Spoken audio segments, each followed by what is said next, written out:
ইফতার পর্বের আজকের আয়োজনে আছে দারুণ মজার অনিয়ন রিংস। অনিয়ন রিংস কিন্তু আমরা বেশিরভাগ সময় রেস্টুরেন্ট থেকেই খেয়ে থাকি, তবে আজকে এমন এক ইজি রেসিপি শেয়ার করব যে এখন থেকে আপনারা বাড়িতেই তৈরি করে ফেলতে পারবেন। প্রথমে আমি এখানে 1 কাপ পরিমাণ ময়দা নিয়ে নিয়েছিলাম এবং তাতে দিয়ে দিয়েছিলাম 2 টেবিল চামচ পরিমাণ কর্নফ্লাওয়ার। এবারে দিয়ে দিলাম পাপরিকা পাউডার হাফ চামচের মতো, দিয়ে দিলাম পার্সলে পরিমাণ মতো, দিয়ে দিলাম কিছুটা চিলি ফ্লেক্স। এই পর্যায়ে দিয়ে দিলাম লবণ হাফ চামচের মতন এবং গোলমরিচের গুঁড়াও হাফ চামচের মতন। এবারে সব কিছু খুব সুন্দরভাবে মিক্স করে নিতে হবে। শুকনো উপকরণগুলোকে ভালোভাবে মিশিয়ে নেওয়ার পর এই পর্যায়ে দিয়ে দিলাম হাফ চামচের মতন আদা রসুন বাটা। এবারে আবার সব কিছু মিক্স করে নিয়ে দিয়ে দিলাম হাফ চামচের মতন হলুদের গুঁড়া, দিয়ে দিলাম অল্প একটু লাল মরিচের গুঁড়া এবং দিয়ে দিচ্ছি কিছুটা পানি। এবারে কিন্তু সব কিছুকে খুব সুন্দরভাবে মিশিয়ে নিতে হবে। এই কাজটা একটু ধৈর্য নিয়ে করতে হবে এবং পানিটাও কিন্তু আস্তে আস্তেই মিশিয়ে নিতে হবে, নয়তো ব্যাটারটা খুব ভালো হবে না। এই ব্যাটারটা কিন্তু একেবারে পাতলাও হবে না, আবার একেবারে ঘনও হবে না, মিডিয়াম কনসিস্টেন্সির এই ব্যাটারটা হবে।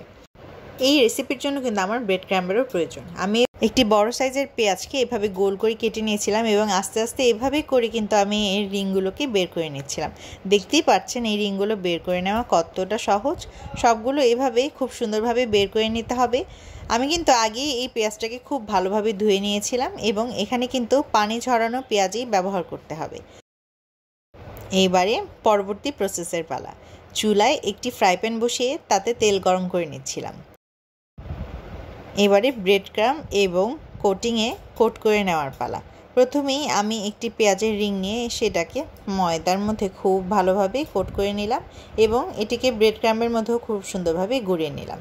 একে একে করে কিন্তু আমি সবকটি পেঁয়াজই এভাবে করে নিব। এই প্রসেসটা খুবই স্যাটিসফাইং আমার কাছে লেগেছে। আপনাদের কেমন লেগেছে অবশ্যই জানাবেন। আমার তো অনিয়ন রিং খুবই পছন্দ, আপনাদের কার কার পছন্দ সেটিও জানাবেন।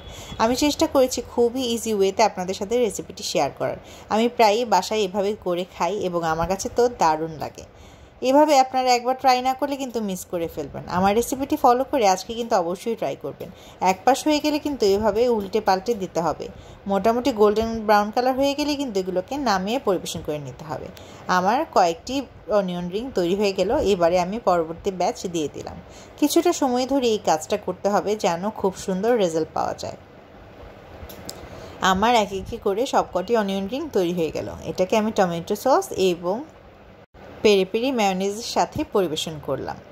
এই জিনিসটা এত ক্রিস্পি আর এত মজা, একবার না খেলে আপনারা বিশ্বাসই করতে পারবেন না।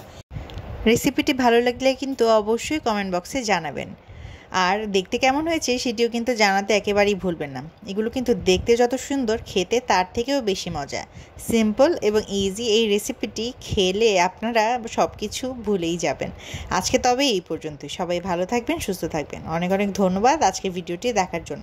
যারা আমাকে সাপোর্ট করছেন এবং আমার পাশে আছেন সবার জন্য অনেক অনেক শুভকামনা এবং ভালোবাসা। ধন্যবাদ।